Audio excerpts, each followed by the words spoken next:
네, 반갑습니다. 오늘은 5월 18일 목요일 아침입니다. 찬송가 481장 부르고 5월 18일 목요일 아침 기도회 시작하겠습니다. 찬송가 481장입니다. 때에 저물어서 날이 어두우니 481장 다 같이 부르겠습니다.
찬양지 564장입니다.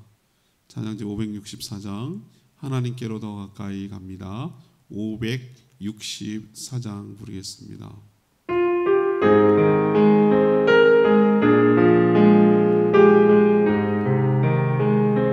하나님께로 더 가까이 갑니다.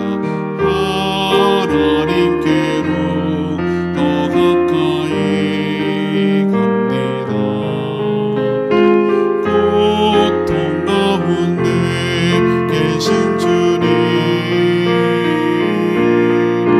변함없는 주님의 크신 사랑,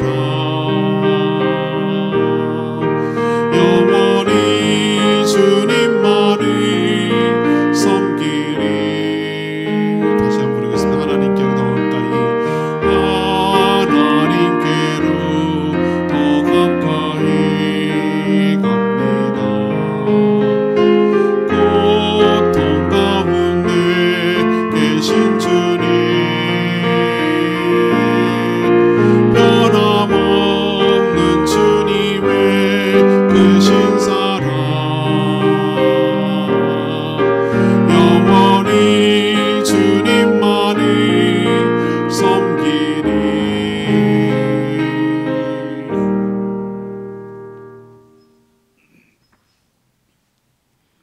하나님 말씀 레위기 10장 8절에서 20절까지 말씀 교독하겠습니다. 레위기 10장 8절에서 20절입니다. 오늘은 5월 18일 목요일 아침입니다. 5월 18일자 본문 레위기 10장 8절에서부터 20절까지 말씀 교독하도록 하겠습니다. 교독합니다. 여호와께서 아론에게 말씀하여 이르시되 너와 내 자손들이 회막에 들어갈 때에는 포도주나 독주를 마시지 말라. 그리하여 너희 죽음을 면하라. 이는 너희 대대로 지킬 영영한 규례니라. 그리하여야 너희가 거룩하고 속된 것을 분별하며 부정하고 정한 것을 분별하고 또 나 여호와가 모세를 통하여 모든 규례를 이스라엘 자손에게 가르치리라.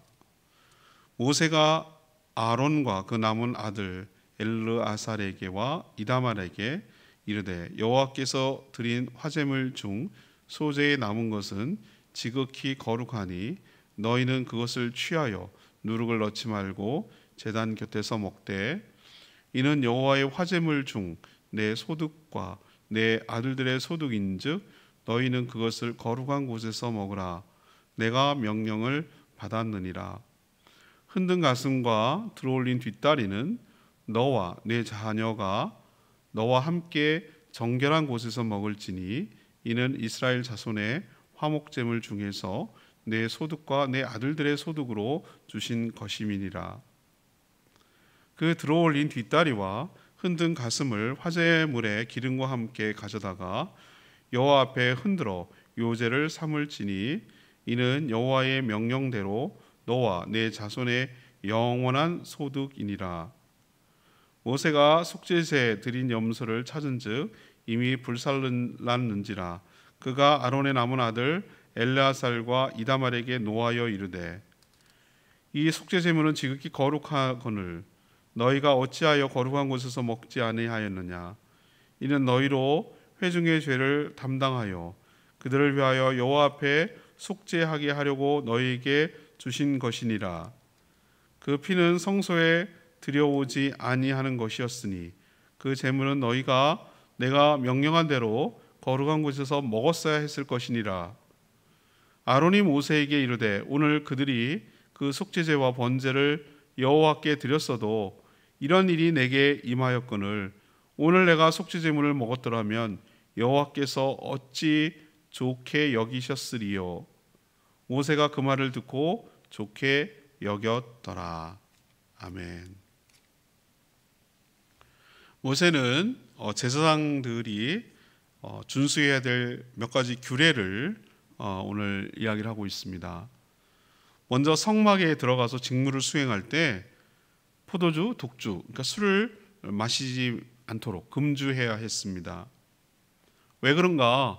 고도의 집중력, 분별력을 가지고 성속, 부정한 것, 정한 것, 성속과 부정을 분별해야 할 역할이 있었기 때문에 맑은 정신으로 취하지 않는 상태에서 집중력을 가지고 해야 했기 때문이죠.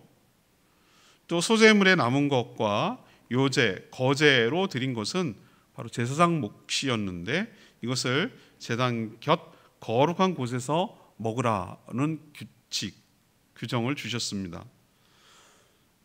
그래서 이 규례대로 모세가 백성들이 드린 이 소재 제물을 찾았어요. 그런데 경황이 없어서 그런지 정신이 없어서 그런지 형님 둘이 제사장이 죽었잖아요. 나답과 아비후가. 그걸 남겨두고 먹었어야 되는데 깜빡 잊었는지 태워버렸어요. 다 타버렸어요.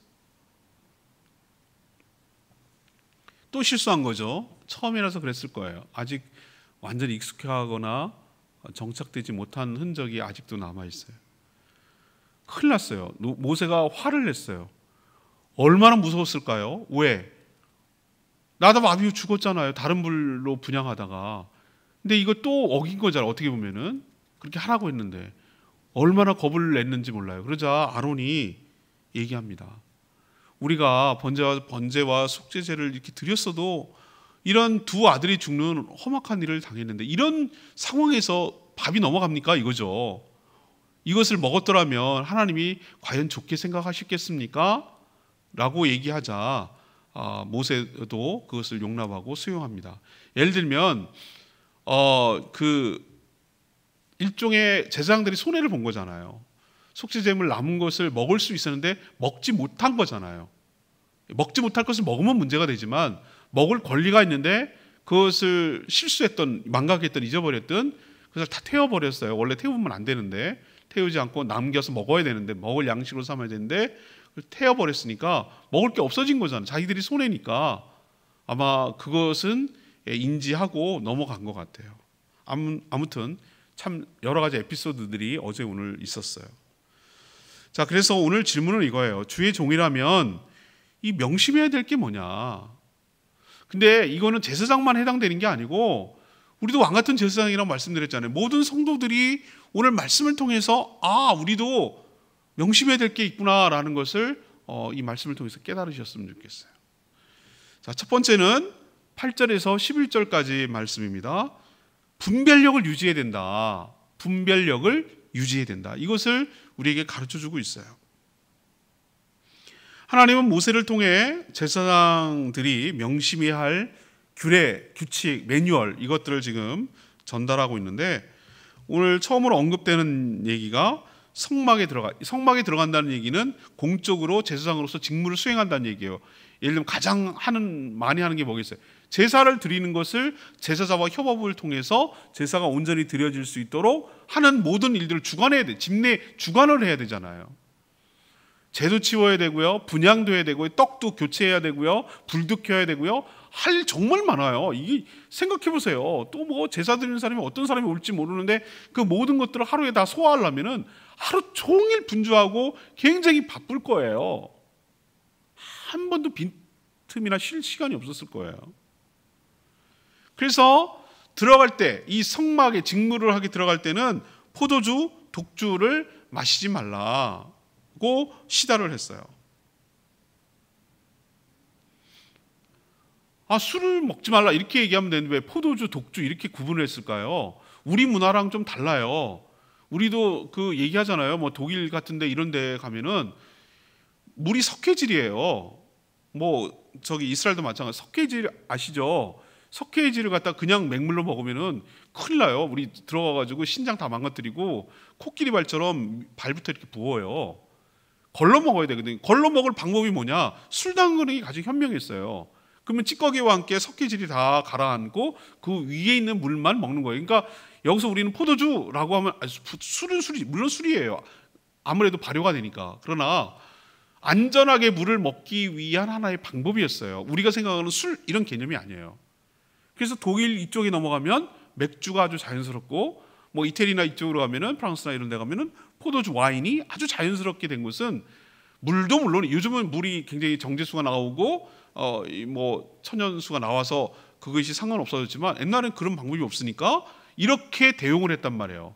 그래서 여기서 말하는 포도주는 우리의 물과 같은 그런 개념처럼 일상적으로 자주 먹는 거였고요.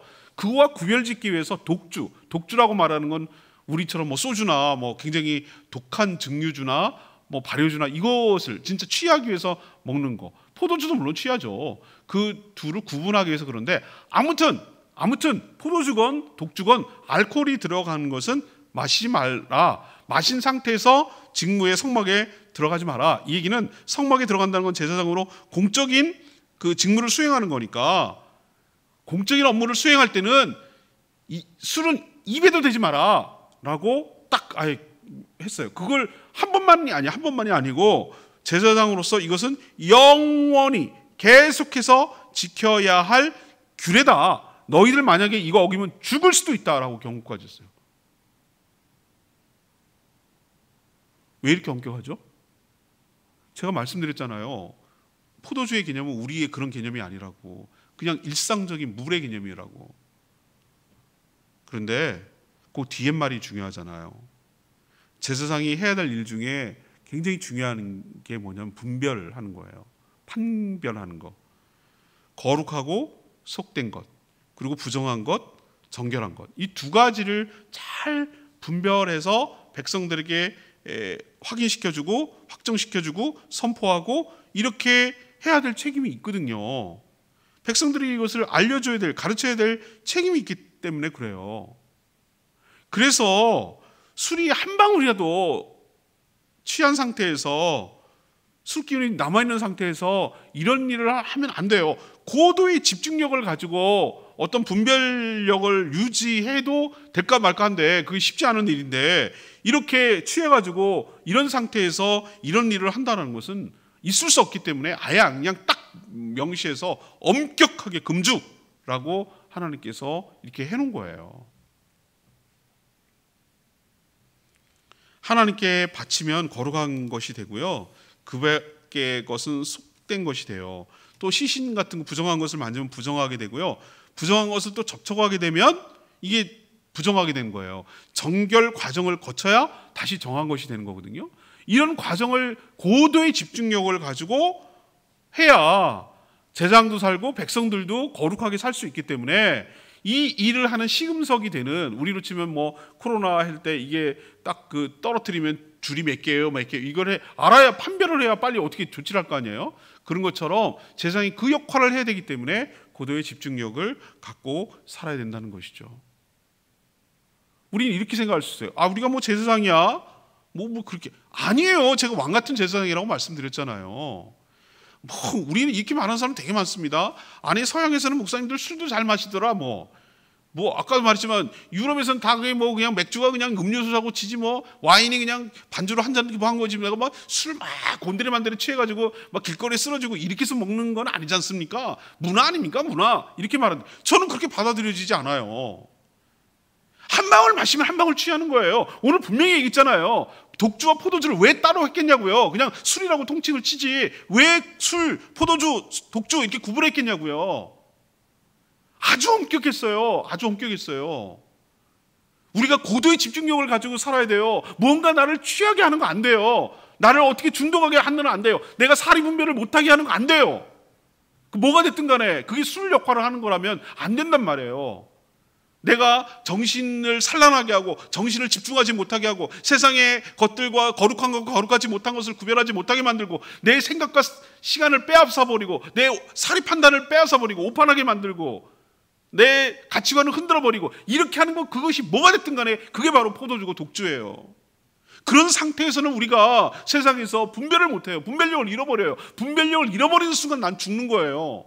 동물들 보세요. 동물의 세계 아시겠어요? 적과 아군인지 적군인지 구별 못하면 난 죽어요. 생명이 걸렸기 때문에 예민할 수밖에 없어요. 이게 먹어야 되는 건지 말아야 되는 건지 구별 못하면 난 죽는 거예요. 나만 죽냐고요? 다 죽어요. 내가 판별 잘못하면은. 우리가 바로 세상에서 여러 가지 혼탁한 세상에서 세상 사람들에게, 교회가, 성도들이 이건 아닙니다, 이건 그렇습니다, 이거는 하나님 기뻐하는 겁니다, 이거는 아닙니다 라는 것을 정확하게 구별해주면 뭐 그런 것 같기도 하고 뭐 그럴 수도 있고 뭐 이렇게 흐리멍텅하게 하면은 다 죽어요. 다 죽어. 그래서 하나님께서 오늘 이게 옛날 얘기가, 제발 좀 레위기를 제사장들, 이스라엘 백성들만 국한지어서 생각하는 옛날 책이라고 생각하지 마시고 이것이 현대적으로 내려올 때 우리에게 얼마나 중요한 원리를 하나씩 지침을 제공하고 있는지, 우리에게 적용해 볼 점이 얼마나 많은지에 대해서 우리가 좀 심각하게 레위기를 재해석해서 우리에게 적용할 필요가 있어요. 그 첫 번째 오늘 도전 주고 있는 말씀은 분별력을 유지하라는 거예요. 분별력을 유지하라. 고도의 집중력을 세상에 살도록, 정신 바짝 차리도록. 얼마나 무섭게 달려들고 우리를 정신을 홀랑덩 빼놓으려고 하는 게 세상인데, 고도의 집중력을 가지고 분별할 수 있도록 그걸 유지하라는 거예요. 유지. 고양이들 수염 열심히 이렇게 닦는 거 고양이 세수라고 그러죠. 왜 그렇습니까? 수염이 계속 이렇게 있어야 감각기관이 사는 거예요. 곤충을 더듬이요 잘 정결하게 해놓습니다. 왜? 거기 망가지면은 분별력이 돼서 죽는 거예요. 우리도 영적인 분별력을 유지하도록 정말 정신 바짝 차리고 세상에 취하지 않도록 유지하도록 하는 것, 이게 우리에게도 매우 중요한 일인 거 꼭 기억하시기를 바랍니다. 자, 그럼 두 번째 지침은 뭐냐? 12절에서 15절까지 주시는 말씀인데, 정결하게 살아가야 된다는 거예요. 앞에는 뭐라고 그랬어요? 분별력을 가져야 된다고. 두 번째는 정결하게 살아가야 된다. 제사장을 비롯해서 레위 지파는 하나님이 땅을 기업으로 주지 않았다고 그러셨어요. 제사장은 백성들이 제사를 드리기 위해 가져온 재물의 일부를 그들의 몫으로 돌려서 생활하도록 하게 했어요. 예를 들면 소재의 경우 한 움큼을 집어서 제단에 태웠어요. 이게 상징이라고 그랬죠. 전부를 다 드린 겁니다 라고 하나님께 쳐주시는 거예요. 그리고 그 한 움큼을 제외한 나머지, 태워진 것 말고 나머지는 제사장의 몫이었어요. 화목제의 경우 가슴 부위, 이 가슴 부위, 그다음에 오른쪽 뒷다리, 이 가슴 부위는 나눠 먹어야 되고요. 뒷다리 부위는 집내야 한 제사장의 몫이었어요. 제사 드리는 자가 주는 것이 아니었어요. 무엇을 통과해야 된다고 오늘 얘기를 했죠? 들어 올리는 거제, 흔들어 드리는 요제, 이 과정을 거쳤어요. 이것을 제가 뭐라고 알려드렸죠?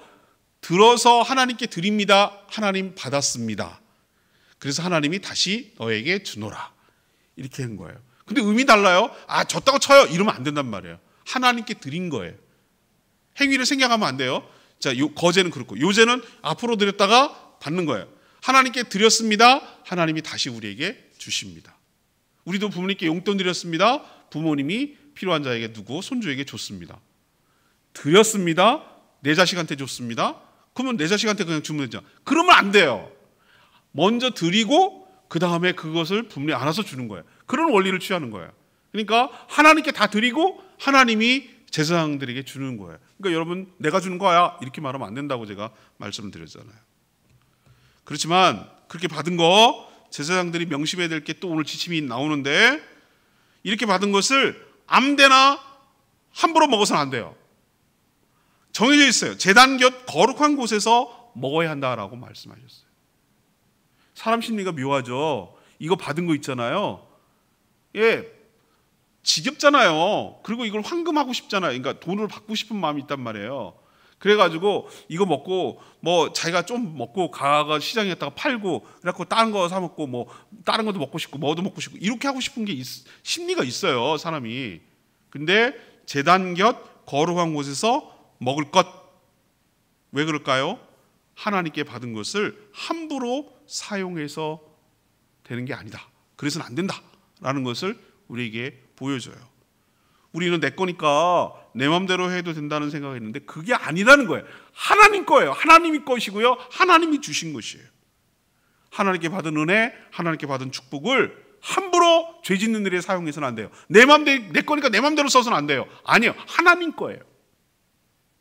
그러니 하나님께서 하라고 하시는 대로, 정한 대로 거룩하게 이 모든 것을 사용해야 할 줄로 압니다. 우리도 두 번째 명심해야 될 게 뭐라고요? 하나님께 받은 여러 가지 축복 막 쓰고 내 마음대로 쓰고 마음대로 함부로 하면 안 돼요. 목적에 부합하게, 그 뜻에 부합하게, 거룩하고 정결하게 사용하는 저와 여러분 되기를 소망합니다. 자, 마지막 세 번째 지침은 16절에서 20절까지 말씀이에요. 신중하게 처신해야 된다. 신중하게 처신해야 된다. 모세가 속죄제로 드린 염소의 남은 부분을 찾았는데 이미 불살라 태워져 없어졌어요. 그러자 아론의 남은 두 아들, 형님 죽었어요. 나답과 아비후. 엘라살하고 이다말 이제 3남 4남 이렇게 둘 남았는데 찾았으니까 없으니까 책망한 거예요. 어디 갔냐 그러니까 당황하는 거지. 태워버렸는데 어디 갔겠어요. 그러자 모세가 화를 냈어요. 이거 또 죽게 생겼어요. 줄초상 나게 생겼다 이 말이에요. 얼마나 겁이 났을까요? 왜 책망했을까요? 왜 제사장 몫으로 주신 거 기름만 태우고 백성들이 든 것은 속죄 제물로 기름만 태우고 나머지는 제사장들이 먹으라고 했는데 왜 태웠냐 이거예요. 실수한 거죠. 또 실수한 거죠. 아니 분향할 때 다른 불로 태워서 했다고 죽었는데 이것도 또 죽을 수 있는 일이 생기는 거죠. 이미 두 아들 나답과 아비후를 잃은 아론이 두 아들 또 죽이게 생겼어. 그러니까 막 적극 나서가지고 변호를 하는 거예요. 뭐라고 하냐, 오늘 제사장들 위해서 제사장을 위한 속죄제 번제를 드렸습니다. 그런데도 불구하고 다른 불로 드려서 두 아들 나답과 아비후가 죽는 일이 생겨서 지금 경황이 없는 상황인데, 만약에 이런 상황에서 속죄 제물을 먹는다면 하나님께서 과연 어떻게 좋게 생각하셨을지 생각해 보셨냐고 되물었어요. 이 말은 공개적으로 슬픔을 표현할 수는 없지만 자식과 형제를 잃은 가족들의 심정과 이런 상황도 좀 헤아려 주시는 것이 좋지 않겠습니까? 라는 뜻이에요. 그러자 모세도 그 말을 듣고 좋게 여겼어요. 제가 아까 서두에 말씀드렸지만 속죄제물을 먹어서는 안 되는 거를 먹으면 문제지만 자기 제사장들이 속죄제물을 드린 거 먹으면 안 돼요. 자기 죄를 위해서 드린 거니까. 그러나 백성들이 속죄제물을 드리고 것은 기름만 태워드리고 나머지 먹을 수 있잖아요.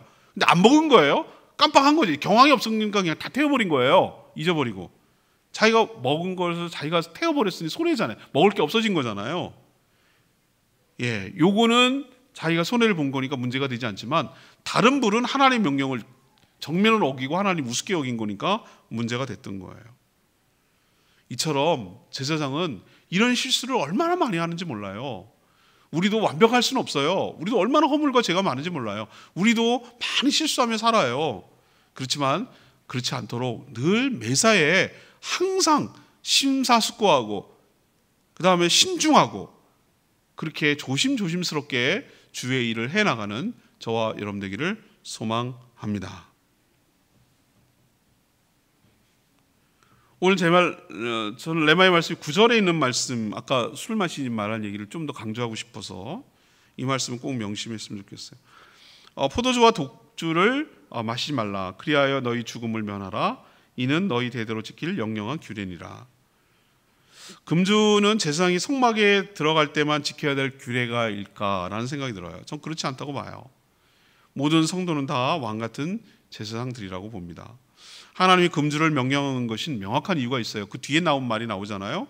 거룩하고 속된 것, 그 다음에 부정하고 정한 것, 이것을 분별해야 되고요. 일단 판별을 하고 이것을 선포하고 가르쳐야 될 책임이 있었기 때문에 그래요. 우리도 정신 똑바로 차려도 분별이 힘든 세상에 우리가 살고 있거든요. 근데 술 취하면 우리가 분별력을 잃고 방탕한 삶을 살게 되어 있어요. 그래서 계속 분별력을 유지하려면 술 취하지 말라, 이런 방탕한 것이니 성령 충만을 받으라고 했잖아요. 우리도 성령 충만함을 유지해서 고도의 집중력과 분별력을 갖고 험한 세상에서 살아나가는 저와 여러분 되기를 소망합니다. 오늘 말씀 붙들고 기도하기 전에 564장 부르고 기도하는 시간 갖겠습니다. 564장입니다. 찬양집 564장 하나님께로 더 가까이 갑니다. 이 찬양 같이 부르고 기도하겠습니다.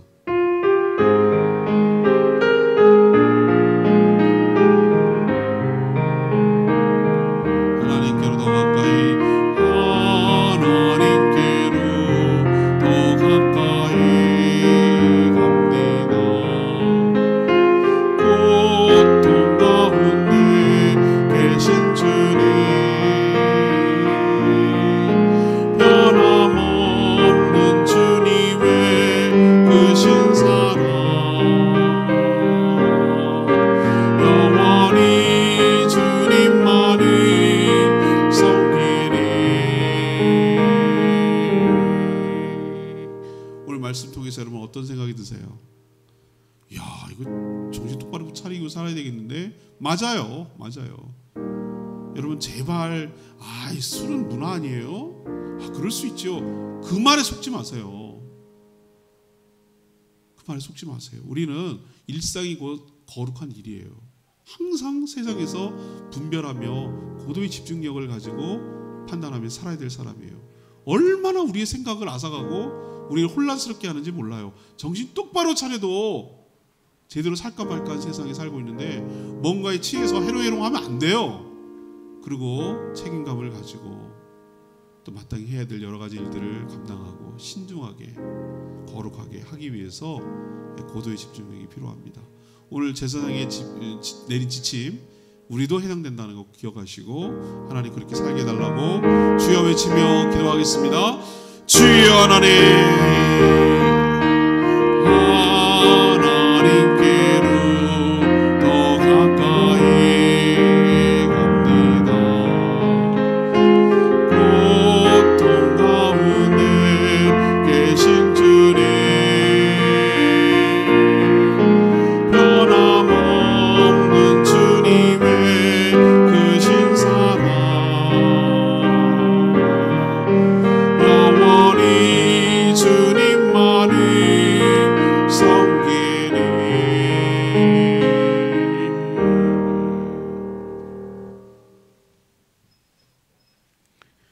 기도하겠습니다. 하나님, 저희가 바로 왕 같은 제사장 드림을 잊지 않겠습니다. 술 취하지 않겠습니다. 세상에 살면서 하나님의 뜻이 무엇인지를 온전히 분별하며 거룩하게 살아가겠습니다. 하나님이 주신 은혜를 함부로 사용하지 않겠습니다. 지정하신 곳에서 지정한 목적대로 거룩하게 사용하겠습니다. 내 것이라고 착각하고 내 마음대로 쓰지 않겠습니다. 존귀한 직분일수록 더 큰 책임이 요구되는 것을 명심하며 매사에 신중하게 처신하겠습니다. 하나님을 온전히 섬길 때 하나님께서 모든 삶을 책임져 주실 줄로 믿습니다. 매일 매 순간을 하나님의 은혜로 살아가는 법을 배워가게 하시고 하나님을 온전히 경외하며 살게 하여 주시옵소서. 오늘도 간구하는 기도 주님 응답하시고 주님과 동행하는 복된 하루 되게 하시며 우리의 생각과 마음을 뺏어가려는 세상의 여러 가지 혼탁한 가치관과 자극으로부터 온전히 분별하고 무엇이 거룩한 것인지 속된 것인지 정한 것인지 부정한 것인지를 잘 분별하며 올바르게 처신하며 살아가는 저희 모두가 되게 하여 주시옵소서. 주신 사명 잘 감당하는 복된 하루 살게 하여 주시옵소서. 감사드리며 예수 그리스도의 이름으로 축복하며 기도합니다. 아멘. 오늘 하루도 주님의 은혜 가운데 살아가는 복된 하루 되기를 축복합니다. 오늘까지 컨퍼런스 때문에 사전 녹화를 했고요. 내일 금요일부터는 정상적으로 현장에서 실시간으로 기도회가 진행되는 거 기억하시길 바라고 잘 마무리하고 돌아올 수 있도록 여러분 기도 많이 해주시기를 바랍니다. 충분히 기도하고 음악 틀어드릴 테니까요. 기도하고 오늘 목요일 하루 시작하겠습니다. 기도하겠습니다.